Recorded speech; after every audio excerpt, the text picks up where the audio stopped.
ilaha illallah wahdahu la syarika lahu ta'ziman li sya'nih wa asyhadu anna Muhammadan abduhu wa rasuluhu adda ila ridwani. Allahumma salli alaihi wa ala alihi wa ashabihi wa ikhwani. Hadirin dan hadirat yang dirahmati oleh Allah Subhanahu wa taala. Kita melanjutkan bahasan kita masih dalam bab fadliz zuhdi fid dunya wal hathi ala taqallul minha wa fadlil faqr. Keutamaan zuhud terhadap dunia dan motivasi untuk menyedikitkan dunia dan keutamaan miskin. Hadis masih terkait dengan hadis sebelumnya. Wa an Abi Hurairah radhiyallahu anhu an Rasulillah sallallahu alaihi wasallam qala, dari Abu Hurairah radhiyallahu anhu dari Rasulullah sallallahu beliau bersabda, "Lau kana li mithlu Uhudin dhahaban la sarrani alla tamurra alayya thalathu layalin wa indi minhu syai'un illa syai'un arsuduhu lidainin." Muttafaqun alaih. Kata Nabi SAW, seandainya saya memiliki emas sebesar gunung Uhud, sungguh-sungguh sangat menyenangkan aku bahwasanya tidaklah lewat 3 hari dan ternyata kecuali tidak tersisa sedikit pun dari hartaku kecuali sedikit yang aku sisakan untuk bayar hutang. Saya ulangi, Rasulullah SAW mengatakan, seandainya saya memiliki emas sebesar gunung Uhud, tentu sangat menyenangkan aku tidaklah lewat 3 hari atau 3 malam sementara tidak tersisa lagi dari harta tersebut kecuali sedikit yang tersisa itu pun aku sisakan untuk membayar hutang. Hadis ini menjelaskan tentang bagaimana bahagianya Nabi SAW untuk bersedekah. Ya. Saya sudah sering sampaikan bahwasanya sedekah pada asalnya adalah melawan hawa nafsu, karena manusia diciptakan cinta dengan harta. Ini sifat dasar manusia. Wa innahu lihubbil khairi lasyadid. Sungguhnya manusia itu sangat besar cintanya kepada harta, ya. Dalam ayat yang lain kata Allah, wa tuhibbunal mala hubban jamma. Dan sungguhnya kalian mencintai harta dengan kecintaan yang dalam. Ini hukum asal manusia. Apalagi harta tersebut, apalagi dia peroleh dengan susah payah, maka buat apa dia kasih ke orang lain? Sehingga ada rasa syuh, pelit untuk melepaskan harta tersebut kepada orang lain. Maka perlu perjuangan untuk melepaskan harta tersebut. Mulai dari melawan, lama-lama menjadi kebiasaan. Kalau sudah menjadi kebiasaan, lama-lama menjadi suatu hal yang dia cintai. Kalau dia tidak bersedekah, seperti ada sesuatu yang kurang. Dan itulah yang dialami oleh Rasulullah SAW. Rasulullah mengatakan, la sarroni, kalau saya punya harta sebesar gunung Uhud, sangat menyenangkan aku. Karena di sini Rasulullah SAW menggunakan lam taukid. Itu sungguh-sungguh benar-benar sangat menyenangkan aku. Dalam 3 hari sudah habis semuanya kecuali tersisa sedikit. Syai' di situ sebenarnya mengatakan dengan nakirah, yaitu syai'un qalil. Kecuali hanya tersisa sedikit, itu pun saya sisakan untuk bisa bayar hutang. Dan hadis ini juga menunjukkan akan besarnya perkara hutang di sisi Nabi sallallahu alaihi wasallam, dan menunjukkan bahwasanya tidak boleh seorang bersedekah sementara hutangnya tidak dia bayar. Maka jika ada seorang memiliki hutang dan sudah jatuh tempo, maka lebih utama dia bersedekah atas dirinya sendiri dengan melunaskan hutangnya tersebut. Maka seorang berusaha untuk melatih diri agar terbiasa bersedekah sehingga bahagia ketika bisa membantu orang lain, bisa bersedekah. Dan salah satu sebab kebahagiaan adalah kita bersedekah kepada orang lain. Al jaza' min jinsil amal, balasan sesuai dengan perbuatan. Kalau kita memberikan kebahagiaan kepada orang lain, maka Allah akan berikan kebahagiaan kepada kita. Sungguh bahagia orang yang kita bantu, kita kasih bantuan, kita sedekah, kita beri hadiah, maka niscaya Allah akan berikan kebahagiaan kepada kita sebagaimana kita membagi kebahagiaan kepada orang lain.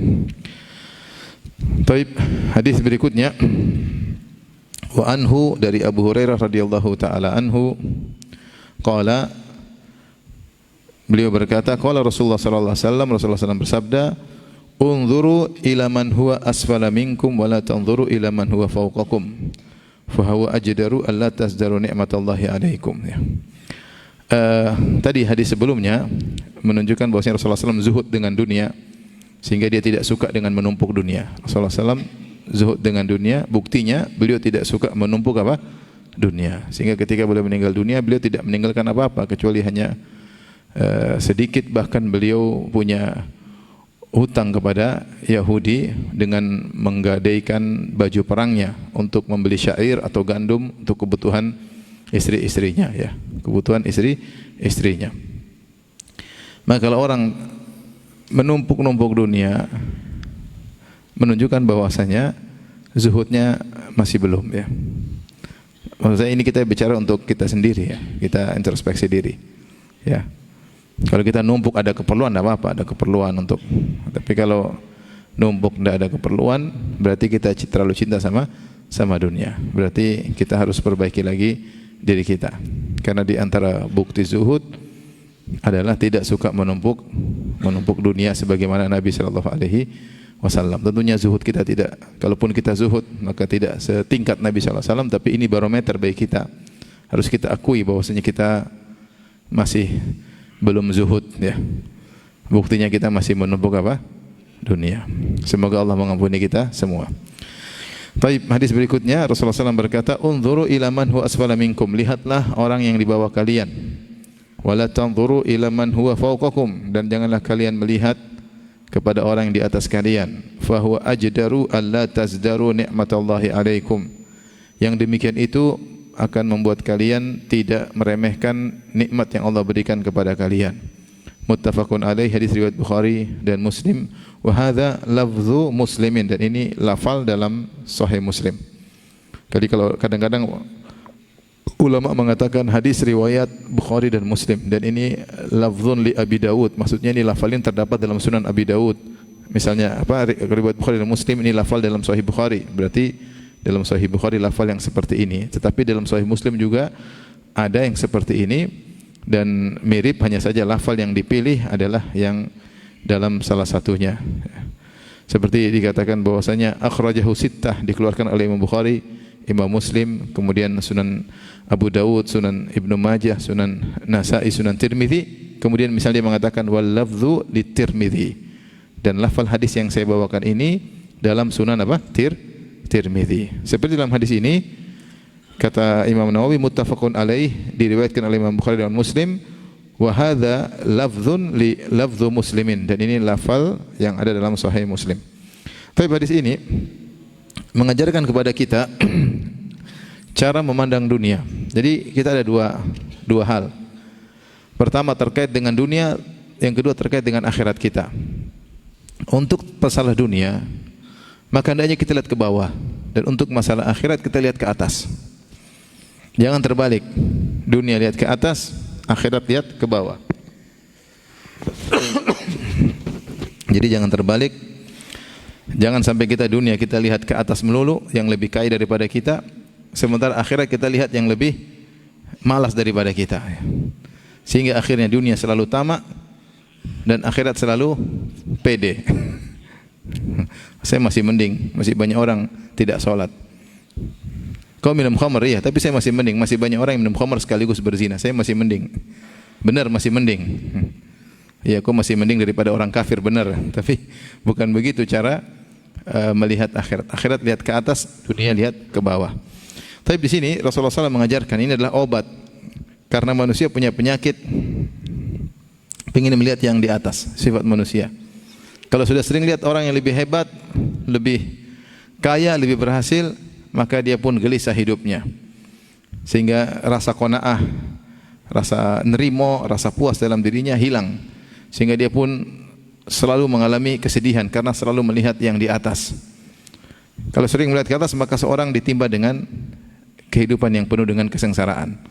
Maka ada seorang salaf berkata, aku bersahabat dengan orang-orang yang berada, maka selalu mengalami kesedihan. Selalu mengalami apa? Kesedihan. Lihat kudanya lebih bagus daripada kudaku. Lihat ontanya lebih bagus daripada ontaku. Lihat bajunya lebih bagus daripada bajuku. Lihat makanannya lebih enak daripada makananku. Sehingga aku selalu bersedih. Maka aku tinggalkan mereka, aku bergaul dengan orang miskin, maka aku selalu bahagia. Melihat makananku lebih baik daripada makanan dia. Tungganganku lebih baik daripada tunggangan dia. Pakaianku lebih bagus daripada pakaian dia, maka aku selalu menjadi bahagia. Makanya kalau ingin membahagiakan istri, jangan suruh istri bergaul sama orang kaya. Nanti istri menderita, akhirnya penderitaan tersebut berpindah kepada antum. Jadi kalau istri bergaul sama orang berada, maka style hidupnya naik, pengen beli ini, pengen beli anu, pengen manusiawi. Dia salah bergaul, sehingga style hidupnya, lifestyle-nya berubah. Pengen yang branded, akhirnya suami yang dituntut. Kalau ingin istri bahagia, suruh bergaul dengan orang miskin, sehingga akhirnya dia akan banyak bersyukur dan menghargai pemberian antum. Jika tidak, maka pemberian antum tidak ada nilainya, karena dia bandingkan dengan teman-teman yang lebih berada, lebih kaya, sehingga dia selalu merendahkan pemberian suaminya. Maka ini adalah obat agar seorang mudah untuk bersyukur, mudah untuk qanaah, senantiasa lihat ke bawah. Betapapun kondisi seorang dalam ekonominya, pasti yang lebih buruk secara ekonomi, pasti yang lebih buruk, pasti, enggak mungkin tidak. Betapapun kondisi orang dari sisi fisiknya, kesehatannya, pasti ada yang lebih buruk daripada dia. Jika dia melihat ke bawah, maka dia akan pandai bersyukur dan dia tidak meremehkan nikmat yang Allah berikan kepadanya. Sebagian ulama seperti Syekh Abdul Qadir Al-Khudair berkata, hafizahullah, terkadang seorang memandang pun tidak adil. Terkadang seorang pun memandang tidak adil. Dia hanya memandang dari sisi kenikmatan orang kaya tersebut. Dia tidak memandang dari sisi yang lain. Seperti perkataan seorang ulama, jangan kau hanya melihat apa yang Allah berikan. Kau tidak tahu apa yang Allah ambil darinya. Kau tidak tahu apa yang Allah ambil darinya. Ada dua kawan, yang satu hidup dengan foya-foya, ya, punya kendaraan sampai mungkin 8M, sekian M, kalau kemana-mana dikawal dengan macam-macam. Kawan satunya sederhana, biasa aja. Ya. Mungkin saya lebih berada juga daripada dia, ya. Maka yang berada ini menasihati yang biasa-biasa. Dia bilang, kalau bisa kamu jangan seperti saya lah. Kalau bisa kamu jangan seperti saya. Semua orang yang melihat orang berada tersebut naik mobil misalnya 8M, dikawal oleh pengawal-pengawal, kemudian semua enaknya orang jadi orang itu. Dia sendiri mengatakan, kalau bisa kamu jangan seperti saya. Kita enggak tahu apa yang Allah ambil dari dia. Enggak ada waktu, orang semua sudah tidur, dia masih belum tidur. Dia begadang, hitung sana, hitung sini. Ya. Orang sudah pada liburan, dia belum apa? Liburan. Orang sudah tersenyum, dia masih marah-marah pegawainya. Ya. Orang sudah jalan-jalan sama anak istrinya, dia susah cari waktu untuk anak dan istrinya. Jadi kalau kita mau jujur, jangan hanya melihat pada sisi kebahagiaan orang tersebut, lihat juga sisi yang lain. Betapa banyak orang kaya tidak pandai bersyukur, dia susah tidur. Sementara si miskin pulang kerja langsung ngorok. Langsung apa? Ngorok, langsung tidur. Dia susah, harus hitung-hitung, lihat saham naik turun, kepala pusing, perubahan politik merubah. Banyak mau dipikirkan. Sampai orang kaya itu bilang, kalau bisa kau jangan jadi seperti apa? Saya. Dia sudah terlanjur. Sementara kita pengen seperti jadi dia bilang jangan jadi saya, kita pengen jadi seperti dia. Mungkin pikiran kita, kalau saya jadi kamu, saya tidak akan seperti itu. Iya. Padahal belum tentu. Ketika seorang telah diberikan banyak harta, kebutuhannya banyak, keperluannya banyak, urusannya banyak, tanggungannya banyak, maka terkadang nikmat yang Allah berikan kepada kita, kalau kita melihat dengan jujur, itu lebih nyaman, lebih nikmat daripada banyak orang. Itu pun kita lihat ke atas, kalau kita lihat jujur, kita masih bisa bersyukur. Apalagi kalau kita lihat yang ke bawah, terlalu banyak yang lebih susah daripada kita. Lebih banyak yang susah daripada kita. Oleh karenanya, untuk urusan dunia kita lihat ke bawah agar kita qanaah, ya. Makanya kalau siapa yang qanaah, merasa nerimo, maka dia telah mencapai kebahagiaan. Sebagaimana diriwayatkan Imam Syafi'i berkata, "Idza ma kunta dza qalbin qanu'in fa anta wa malikud dunya sawa'u." Kalau engkau memiliki qalbu yang qanaah, maka sungguhnya kau dan raja dunia sama saja. Kau dan raja dunia sama saja. Apa? Dia bahagia, kau juga bahagia. Apa bedanya? Sama-sama bahagia. Dia bisa tertawa, kau juga bisa tertawa. Ya. Kau bisa main, dia bisa main. Mungkin kau bisa beribadah, dia belum tentu bisa beribadah. Kau bisa merasakan kelezatan salat malam, dia belum tentu. Makanya dikatakan, sebagian salaf mengatakan, "Lau alima al-muluku wa abna'ul muluki ma nahnu alaihi la jaladuna ala dzalik," atau kama qalu. Seandainya para raja tahu tentang nikmat yang kami rasakan, kebahagiaan yang kami rasakan, dan para pangeran tahu tentang nikmat yang kami rasakan, tentu mereka akan merebut kebahagiaan kami dengan paksa. Jadi mungkin mereka punya cara senang-senang, maka orang beriman punya kebahagiaan tersendiri. Dengan dekat kepada Allah, ikut pengajian, baca Al-Quran, salat malam, kebahagiaan yang luar biasa yang tidak dirasakan oleh mereka-mereka. Jadi lihatlah ke bawah agar kita pandai bersyukur. Setiap ada keinginan untuk tamak, lihat ke bawah. Alhamdulillah. Dengan demikian kita bisa senantiasa bahagia dan bersyukur kepada Allah Subhanahu wa taala. Lain halnya dengan urusan akhirat. Urusan akhirat kita lihat ke atas. Oleh karena Rasulullah SAW menyuruh kita untuk memiliki himmah aliyah, memiliki cita-cita yang tinggi terkait akhirat. Di antara Rasulullah SAW bersabda, "Idza sa'altumullaha fas'aluhul firdaus fa innahu a'lal jannah."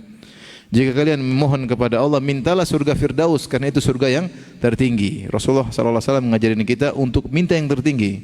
Jangan bilang, "Ya Allah, enggak apa-apa aku enggak di surga ya Allah, yang penting di pelatarannya." Jangan.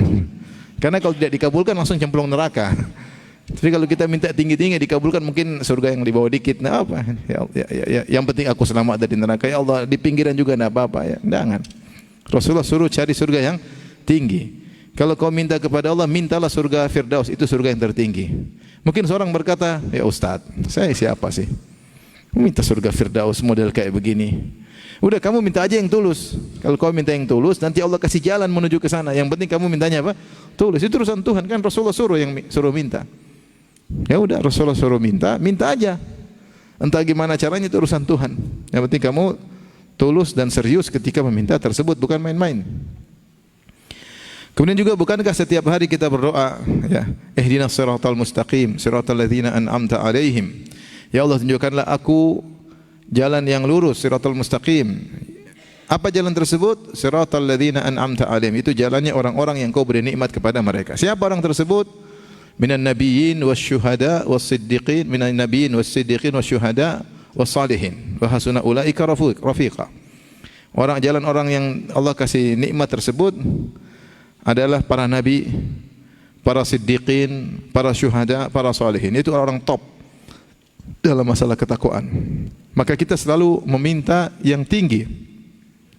Kita minta jalan yang lurus, bukan jalan sembarangan, tetapi jalannya para nabi, jalannya para siddiqin, para syuhada, para salihin. Ini orang top dalam masalah ketakwaan kepada Allah Subhanahu wa taala.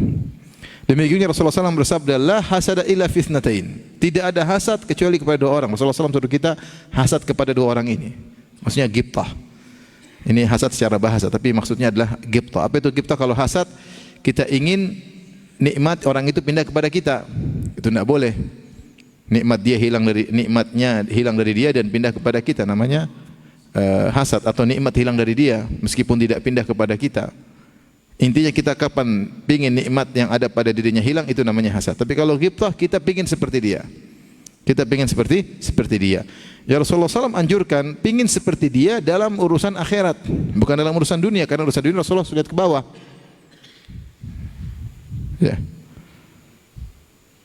Ya laitalana mithla ma utiya Qarun. Bukan seperti orang-orang yang melihat Qarun kemudian mereka ingin seperti Qarun. Itu orang tidak punya ilmu. Allah cela orang-orang yang melihat Qarun terpukau dengan hartanya, mereka berkata, seandainya kami diberikan seperti Qarun. Ini ghibtah, pingin seperti orang kaya, tidak dianjurkan dalam syariat. Yang disuruh ngelihat ke bawah. Yang dianjurkan kalau kau punya duit, kau infak, itu yang disuruh hasad. Disuruh ghibtah. Makanya Rasulullah mengatakan, la hasada illa fitnatain, tidak ada hasad, itu tidak ada ghibtah kecuali pada dua orang.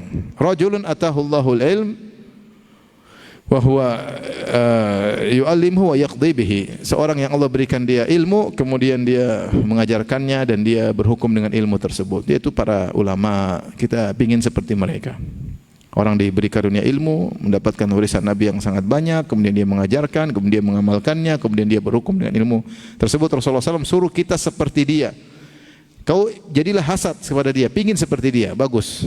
Yang kedua, rajulun atahullahul mal wa huwa yusallituhu ala halakatihi fil haq. Seorang yang Allah berikan kepada dia harta, kemudian dia paksakan untuk mengelola harta tersebut dia salurkan kepada kebaikan. Orang ini juga hendaknya kita hasati, maksudnya kita ghibthah sama dia. Yaitu Rasulullah SAW mengajarkan kita untuk berusaha, ya, memiliki cita-cita yang tinggi. Jadi kalau masalah agama jangan qanaah, udahlah begini alhamdulillah. Jangan qanaah ya. Kamu kok sholat cuma seminggu sekali? Alhamdulillah. Masih banyak orang enggak sholat, alhamdulillah. Sebenarnya enggak sholat. Sholat Jumat alhamdulillah sudah nikmat. Ini salah ya. Kita disuruh lihat ke atas. Makanya para ulama menyuruh kita untuk membaca tentang sirah Nabi SAW, kemudian sirah para salaf, sirah para sahabat, agar kita termotivasi.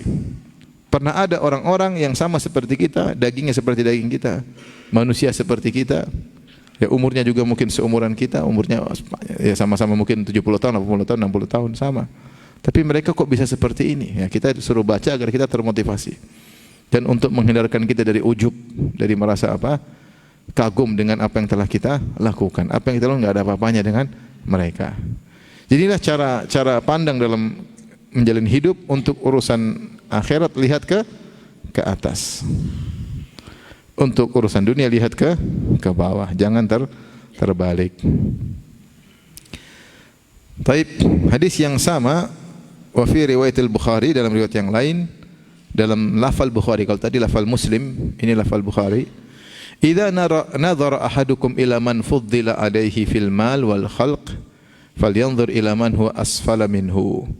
Jika salah seorang dari kalian melihat orang yang lebih baik dari dia secara harta maupun secara fisik, ya, maka lihatlah yang lebih di bawahnya. Dua hal yang mungkin buat orang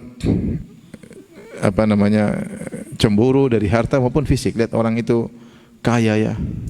Lihat orang itu kok lebih tampan dari saya, lebih cantik dari saya ya. Kalau kita caranya begitu, kita akan selalu sedih. Ya. Kalau sedih, ada seorang wanita tiba-tiba sedih. Kenapa? Ada orang lewat lebih cantik daripada dia. Maka dia pun sedih. Kenapa saya seperti ini? Kenapa dia lebih cantik? Ya. Kita bilang sudahlah, bersyukur kepada Allah. Masing-masing ada ujiannya. Emang kalau cantik enggak ada ujiannya? Ada. Wanita cantik ada ujiannya, pengen pamer kecantikannya lah, pacaran sana sini lah, ya. Tidak betah kalau harus menutup wajahnya, pengin pamer. Bukankah Nabi Yusuf alaihissalam dipenjara gara-gara ketampanannya? Nabi Yusuf diuji gara-gara tampan enggak? Tampan diuji, akhirnya dipenjara. Lihat orang tampan, belum tentu. Sudahlah, terima aja lah. Kasih wajah seperti ini, terima. Kalau tampan jadi artis Korea jangan-jangan repot, malah maksiat melulu. Udahlah, terima aja ya. Perempuan juga wajah segini, alhamdulillah. Jangan kalau lihat yang lebih tampan, lebih cantik kemudian sedih akhirnya, kenapa wajah saya kayak gini, harus operasi plastik, harus ya. Orang bahagia tidak harus tampan. Banyak orang tampan tidak bahagia. Orang bahagia tidak harus cantik. Banyak orang cantik tuh masalah keluarga terus, cerai sana kawin sini, repot. Mending pas-pasan daripada cantik terus menderita. Oleh karenanya kalau antum sedih melihat ada orang lebih tampan, lihat ke bawah, masih ada yang lebih lebih buruk. Kalau antum sedih kurang cantik, masih ada yang kurang cantik daripada antum. Subhanallah. Demikian juga harta, sama, ini masalah dunia, maka hendaknya lihat ke bawah. Ya. Taib, kita lanjutkan. Wa anhu, dari Abu Hurairah radhiyallahu anhu.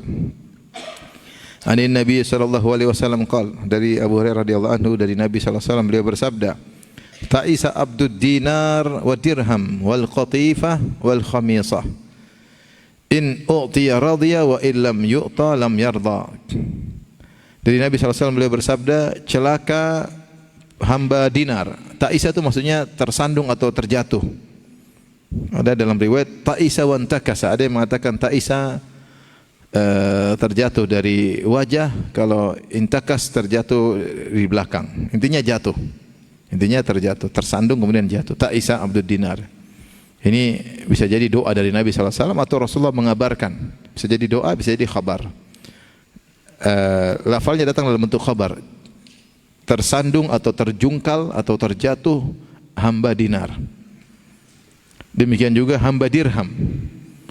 Al-qatifah wal khamisah ini terkait dengan kain-kain yang indah, ya, yang pikirannya selalu pakaian yang indah, penampilan yang indah. Ada hamba seperti ini, sibuk dengan penampilan, dengan pakaian indah.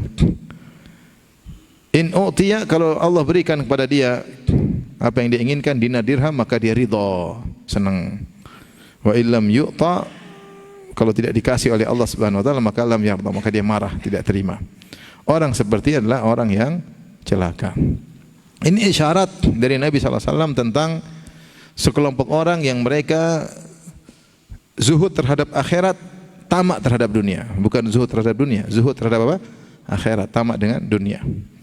Sehingga pikiran mereka orientasinya selalu adalah dinar dan dirham, penampilan, gaya, model, style, itu pikiran mereka selalu. Dinar dirham penampilan, dinar dirham, dolar, dan macam-macam. Itu yang mereka pikirkan. Orang seperti ini orang-orang yang celaka. Sampai Rasulullah SAW sebut dengan hamba. Kenapa hamba? Karena benar-benar itulah tujuan mereka. Sehingga kapan dinar dan dirham tersebut mengatur hidup mereka, maka mereka ikuti kemauan dinar dan dirham. Kalau ternyata untuk meraih dinar dan dirham harus ribut sama orang tua, mereka jalani, nggak ada masalah. Kalau ternyata harus mendapatkan dinar dan dirham, harus melakukan hal yang haram, mereka kerjakan, karena itu tujuan mereka. Kalau ternyata harus mendapatkan dinar dan dirham, harus entertain seseorang, diajak untuk berzina, seperti dilakukan oleh sebagian orang, ya supaya saya dapat proyek, saya entertain dia, saya bawa ke tempat pelacuran, kemudian saya tunggui, entertain, demi untuk mendapatkan apa? Dinar, dan dia lakukan. Kisah nyata, saya punya kawan, dia jualan sesuatu lah, saya tidak mau sebutin. Intinya dia mengentertain sebagian orang untuk melariskan produk dia. Akhirnya, tapi dia udah ngaji, jadi dia yang gini-gini dia nggak mau, gini dia nggak mau. Tapi dia yang membuka jalan. Akhirnya sampai satu hari orang yang dia entertain ini pergi ke luar negeri. Setelah itu pulang, orang yang di entertain ini akhirnya telepon dia, teman saya ini udah ngaji, dia cerita sama saya langsung. Dia bilang, syukran fulan, masya Allah, entertainmu bagus, perempuannya oke-oke di sana, zina dia. Teman saya bingung, siapa ini? Saya tidak pernah. Ternyata ya koleganya yang apa? Yang ngajak ya. Habis itu dia langsung berhenti dari pekerjaan tersebut. Ya. Sebagian orang udah yang penting dapat proyek. Dinar dan dirham adalah Tuhannya. Kapan dinar dan dirham mengatakan halalkan yang haram, dia kerjakan. Ribut sama orang tua, dia ribut. Bertengkar sama kakak adik, enggak peduli. Berbohong, berdosa, yang penting dinar dan dirham dia dapatkan. Ya akhi, ini apa namanya, simbol dari Nabi. Ada orang penyembah dinar, penyembah dirham. Sebenarnya dunia banyak, penyembah dunia banyak. Rasulullah SAW juga sebutkan wal qatiful khamisah, yaitu yang sibuk dengan pakaian yang indah, kain yang nyaman, yang sibuk dengan penampilan. Sehingga dia tujuan dia punya penampilan, yang penting orang semua suka lihat dia, yang penting dia penampilan oke, tampil hebat, apapun dia lakukan, enggak ada masalah. Harus dia jadi ini, meskipun dia harus jual diri, yang penting dia bisa tenar, yang bisa penampilan. Sebagian orang Tuhannya adalah jabatan. Dia enggak peduli, yang penting dapat jabatan, mau bohongin orang, mau yang dibohongin 10 orang, 1 juta orang, 100 juta orang, enggak ada urusan. Yang penting dapat apa? Jabatan. Tuhannya jabatan. Kasihan.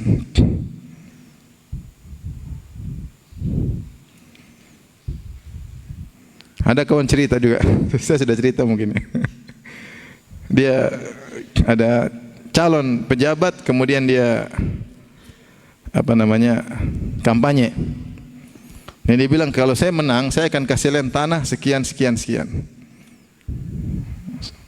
hektar atau gimana, mungkin di kebun-kebun sana. Kalau saya menang, saya akan kasih sekian.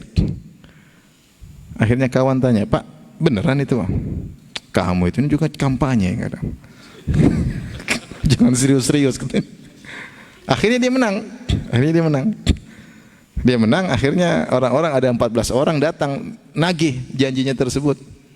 Jadi dia udah janji luar biasa, datang. ketemu, dipertemukan, teman saya juga yang antar. Pak, sebagaimana janji Bapak, kalau menang dapat sekian-sekian.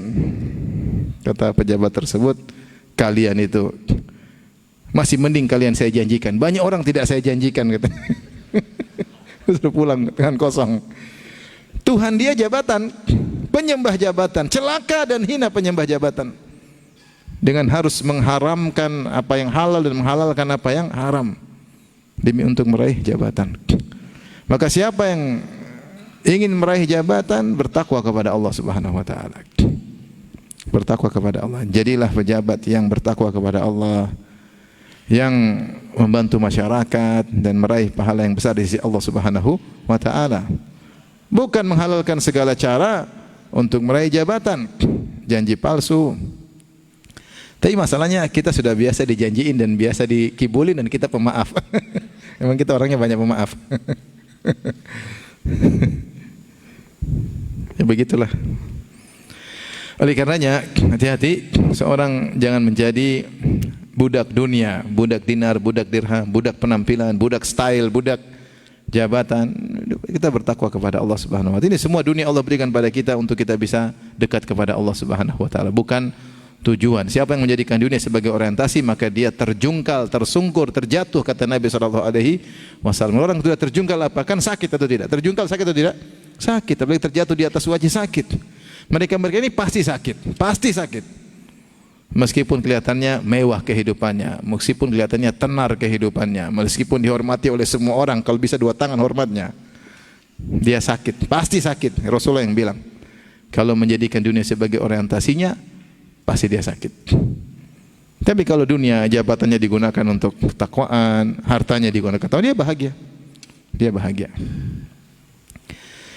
Taib, hadis berikutnya, wa anhu, dari Abu Hurairah radhiyallahu ta'ala anhu. Qala, beliau berkata, laqad ra'aitu 70 min ahli suffah. Kata Abu Hurairah, sungguh aku telah melihat 70 dari ahlu suffah, itu orang yang tinggal di Suffah. Suffah itu apa? Suffah itu adalah Masjid Nabawi. Masjid Nabawi kan ada dindingnya, ada atapnya, paham?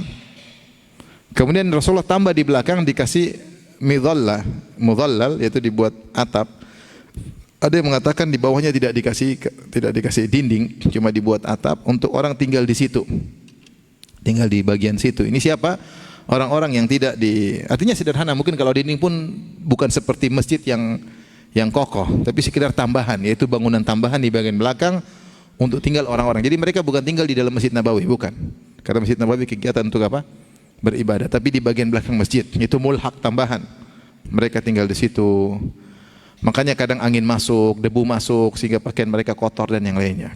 Siapa ahlu suffah ini? Ahlu suffah ini orang-orang yang berhijrah dari mana saja ke kota Madinah. Ada yang dari Mekah, ada yang dari Yaman, ada yang dari mana-mana. Dari Jazirah Arab datang ke Madinah, namun tidak punya tempat tinggal dan tidak punya kenalan yang bisa menaungi dan mengayominya. Maka akhirnya mereka diberi tempat oleh Nabi SAW, tempat di bagian belakang masjid, dan mereka makan seadanya. Kadang Rasulullah SAW memberi jatah dalam sebagian riwayat 1 mud korma untuk 2 orang 1 hari. 1 mud Rasulullah kasih untuk 2 orang. Pokoknya jatah kamu hari makan ini, korma segini untuk 2 orang. Sampai sebagian mereka yang mengatakan, ya Rasulullah, sungguhnya korma telah membakar perut kami ya Rasulullah. Korma melulu, sakit perut ya Rasulullah. Enggak ada makanan.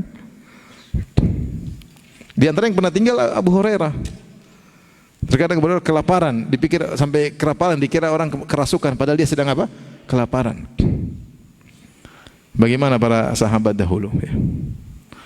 Kata, lihat bagaimana miskinnya mereka. Kata Abu Hurairah, laqad ra'aitu 70 min ahli suffah. Aku melihat 70 orang dari penghuni Suffah. Ma minhum rajulun alaihi rida. Tidak seorang pun dari mereka punya selendang atasan.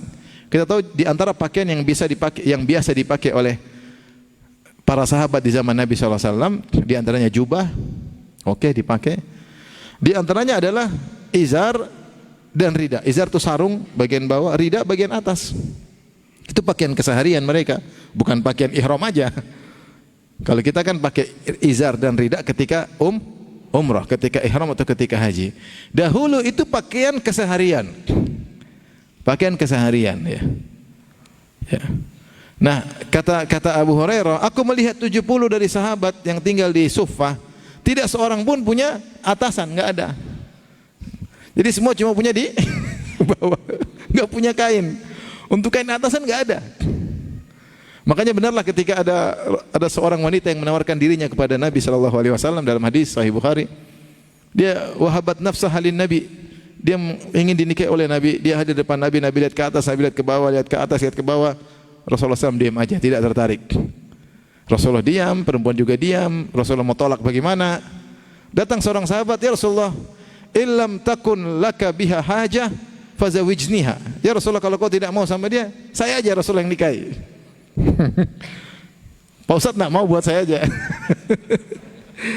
Kata Nabi SAW, kau punya mahar? Punya, saya punya izar. Terus ada izar yang lain ya? Cuma ini aja Rasulullah. Kalau saya kasih gak pakai apa-apa. Ini saja saya bisa sampaikan. Akhirnya Rasulullah suruh dia ngajar Al-Quran. Saya punya hafalan Quran, ajar jadi mahar. Mau saya gak punya apa-apa, itu biasa. Makanya para ulama ketika membahas dalam buku fikih hukum memakai baju satu lembar. Saya kadang ngapain bahas seperti ini? Karena dulu orang kesusahan. Boleh nggak sholat pakai satu lembar aja dikeliling-keliling putar-putar gini? Karena dia punya kain yang panjang, bahkan bukan dua, atasan bawahan, tidak. Satu lembar aja dia punya kain. Bagaimana hukum sholat seperti itu?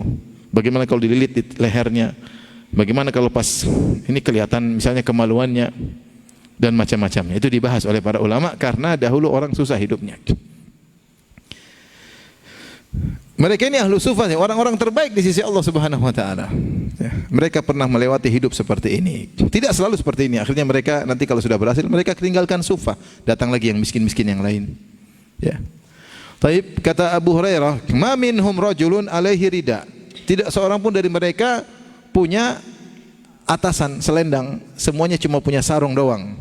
Imma izar, kalau bukan sarung, wa imma kisah. Kisah itu kain, ada kisah bisa artinya thawb, bisa artinya kain yang panjang, dan ini maksudnya kain yang panjang. Mereka enggak punya baju, jubah enggak punya, jadi punya kain yang mereka lilit. Faqat rabatu fi a'naqihim. Mereka kain kemudian mereka ikat di leher. Jadi ya pakai sarung taruh apa di leher, di bawahnya ketutup.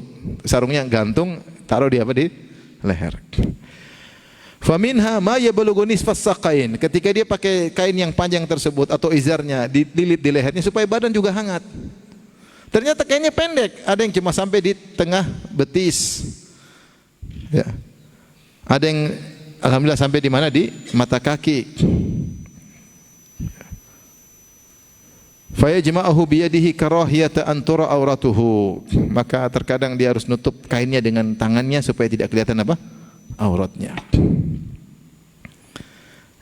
Nah, kalau kita baca hadis seperti ini, bagaimana mereka dengan kesabaran menghadapi kehidupan seperti demi untuk Islam, demi untuk belajar bersama Nabi sallallahu alaihi wasallam. Mereka ini bukan berarti orang susah, enggak, mereka berhijrah dari tempat-tempat lain yang mungkin mereka dulu nyaman di sana.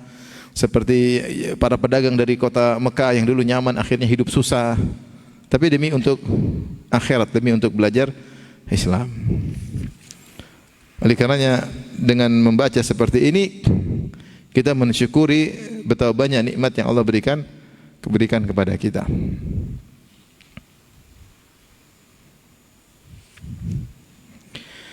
Kata Syekh bin Baz rahimahullahu taala,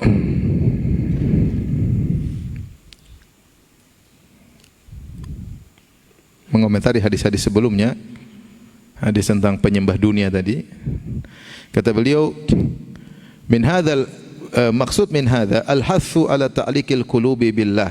Maksud dari hadis-hadis ini adalah agar kita mengantungkan hati kita kepada Allah. Wa ridha li ridahu, dan kita ridha dengan keridhaan Allah. Kita ridha dengan apa yang Allah sukai. Wal ghadabu li ghadabi, dan kita marah kalau hal yang dimurkai oleh Allah. Wa an yaqta'a ta'alluqa qalbihi bidunya, dan hendaknya dia putuskan segala keterkaitan dengan dunia. Jangan gantungan hati kita sama dunia. At-ta'alluq alladhi yasudduhu 'anil akhirah wa yashghiluhu fid dunya yarda laha wa yaghdab laha, yaitu ketergantungan yang buat dia lupa dengan akhirat, sehingga ketergantungannya semua kepada dunia. Dia marah karena dunia, kalau dapat dunia semuanya pikiran dunia, marah karena dunia, senang karena dunia, semuanya karena dunia. Fama ja'ahu min rizqin fahuwa min Allah. Kalau dia dapat rizki, yakinlah itu dari Allah. Wa alaihi an yahrisa al asbabihi at-tayyibah al-mubahah. Maka dia berusaha untuk untuk mencari rizki dengan sebab-sebab yang diperbolehkan. Wa ma surifa anhu falillahil hikmah. Kalau ada rizki Allah tidak kasih dia sudah berusaha enggak dapat, yakinlah di balik itu ada hikmah. Wa qad yakunu khairan lahu, bisa jadi itu lebih baik baginya. Bisa jadi itu lebih baik baginya. Ini Syekh bin Baz rahimahullah mengajarkan kita untuk berhusnudzan. Jangan gantungkan diri dengan dunia. Kalau dapat alhamdulillah, gunakan untuk kebaikan. Kalau enggak dapat, ya sudah, pasti ada hikmah di balik itu.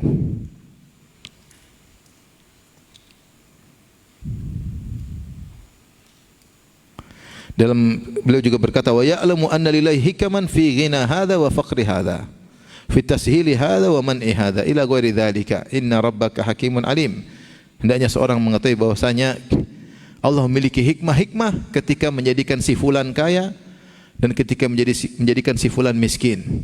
Allah punya hikmah-hikmah ketika memudahkan urusan si fulan dan merepotkan urusan si fulan. Sungguhnya Rabbmu hakimun alim. Dia maha hikmah dan dia maha mengetahui. Tapi kita lanjutkan hadis berikutnya.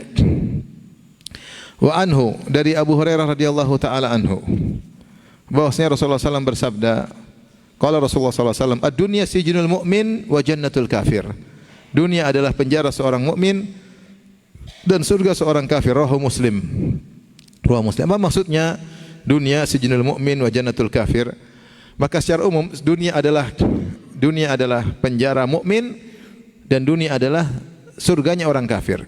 Ada dua penafsiran di kalangan para ulama. Penafsiran pertama maksudnya dunia adalah penjara bagi orang mukmin karena orang mukmin seakan-akan terpenjara, dia tidak bisa melakukan banyak hal. Ini enggak boleh, itu enggak boleh, ini enggak boleh, itu enggak boleh. Seakan-akan penjara. Banyak kenikmatan yang tidak bisa dia rasakan. Enggak boleh. Banyak kelezatan yang harus dia tahan dirinya. Dia tahan hawa nafsunya. Apalagi kalau dia punya uang, dia pengen ini enggak boleh. Dia pengen coba-coba tapi enggak boleh. Seakan-akan dia di penjara. Berbeda kalau di surga, maka semuanya dibolehkan, tidak ada yang diharamkan di sana. Ya. Selama di dunia banyak hal yang diharamkan. Makanya Rasulullah SAW mengatakan, man labisa al-harira fid dunya lam yalbasu fil akhirah. Laki-laki mana saja yang pakai kain sutra di dunia, dia tidak pakai kain sutra di akhirat. Man syaribal khamra lam yashrabha fid dunya lam yashrab fil akhirah. Siapa yang minum khamr di dunia, dia tidak akan minum khamr di akhirat. Karena khamr adalah minuman penghuni apa? Akhirat. Penghuni surga. Jadi siapa yang tidak tahan dirinya sehingga dia minum khamr, pakai kain sutra, dia pakai bejana-bejana emas dan perak, maka dia akan terhalangi di akhirat. Sehingga dengan melihat seperti ini seakan-akan seorang mumin di penjara di dunia karena banyak hal yang halal atau bukan yang halal, banyak hal yang lezat tidak bisa dia nikmati karena haram. Adapun orang kafir surga apa aja bikin, mau ini, mau anu bebas, enggak ada masalah. Apalagi dosanya sudah ditebus, apalagi mau dipikir. Kalau merasa dosa sudah ditebus, lebih nyaman lagi. Udah, ini udah tebus urusan.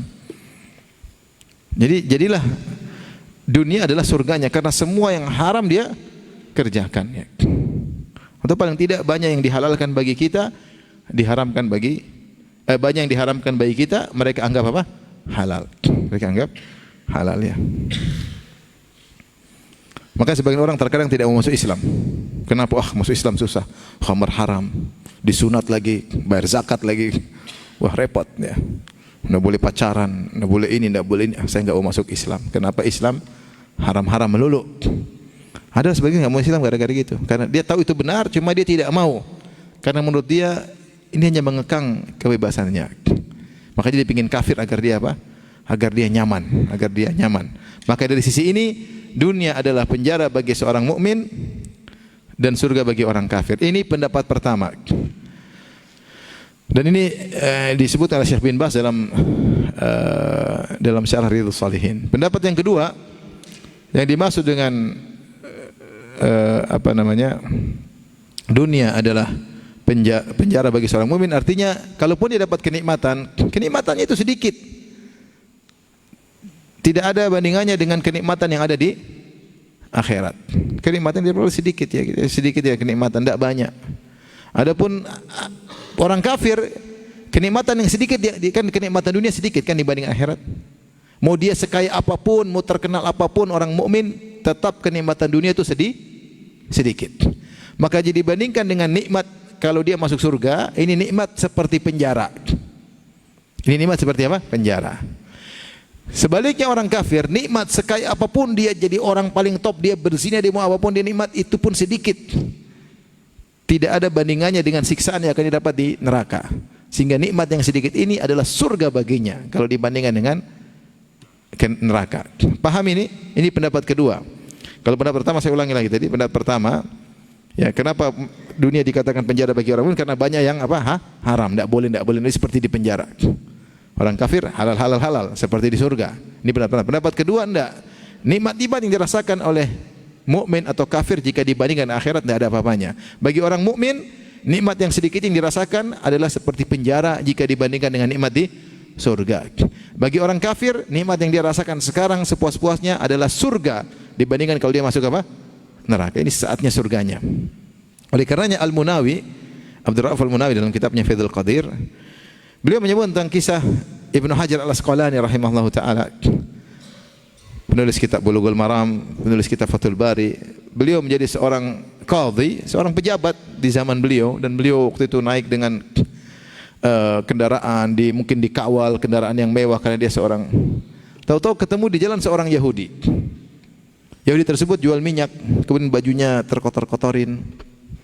Jualan minyak. Terus dia hentikan Ibnu Hajar Asqalani. Dia bilang, "Ya Ibnu Hajar, wahai Syekhul Islam, bukankah Nabi kalian berkata dunia adalah penjara bagi seorang mukmin dan surga bagi orang kafir? Kan Nabi kalian bilang begitu. Sekarang apa surga bagi saya? Dan apa penjara bagi kamu? Kau hidup begini, naik kendaraan ini, kemudian banyak yang kawal. Saya jual minyak, baju kotor semua. Apa surga bagi saya? Nabi kamu kan bilang dunia itu surga bagi orang kafir, penjara bagi orang mukmin." Maka Ibnu Hajar menjelaskan dengan pendapat yang kedua. Surga bagi kamu dibandingkan dengan adab neraka apa? Jahanam. Kamu begini baju kotor-kotor, ini surga dibandingkan dengan adab apa? Neraka jahanam. Saya begini adalah penjara dibandingkan kalau nikmat tidak dapat orang mukmin di surga kelak. Kamu susah begini masih mending surga dibandingkan adab neraka jahanam. Baik, demikian saja. Insyaallah habis azan kita tanya jawab atau lanjutkan? Azan dulu deh, nanti saya pikirin.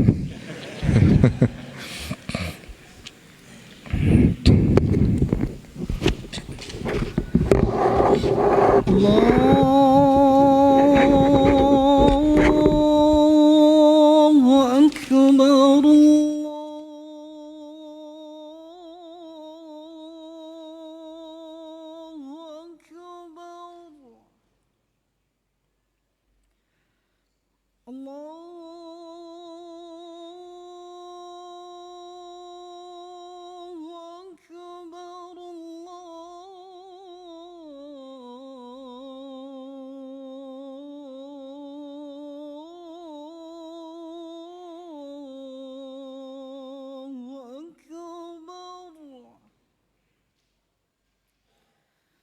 أشهد أن لا إله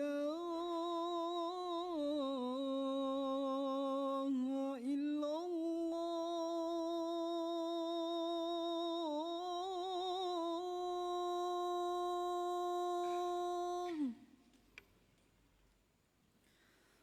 أشهد أن لا إله إلا الله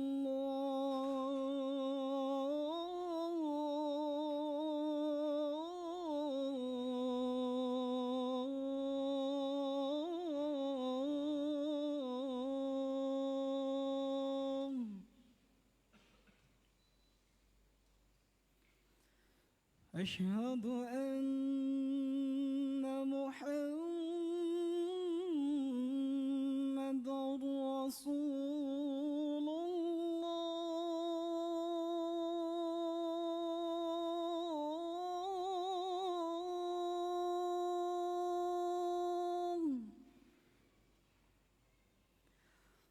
أشهد أن محمد رسول الله.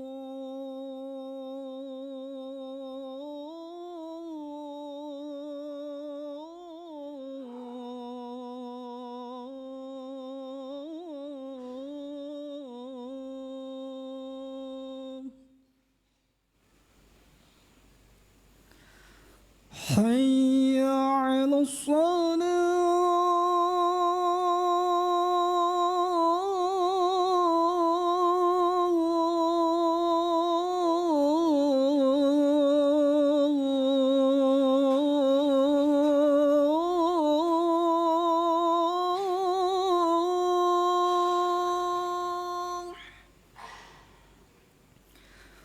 حي على الصلاة.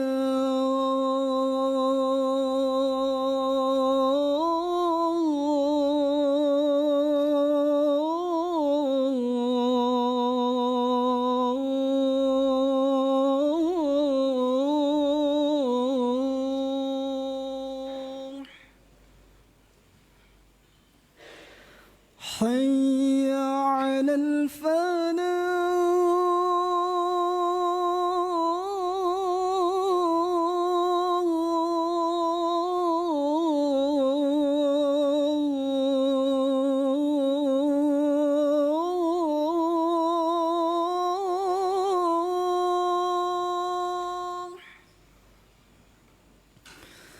حي على الفلاح.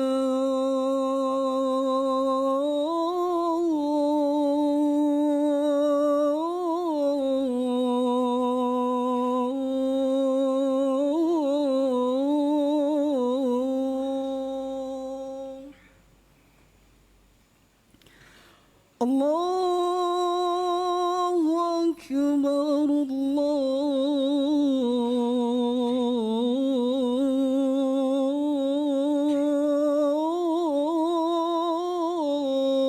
الله أكبر. لا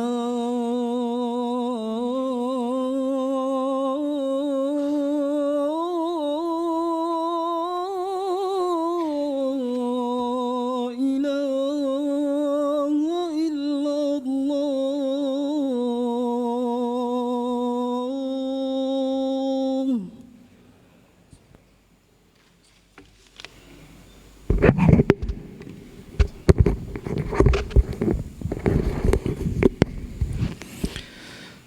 Taib, hadis berikutnya panjang, jadi kita yang jawab aja. Pertanyaan pertama,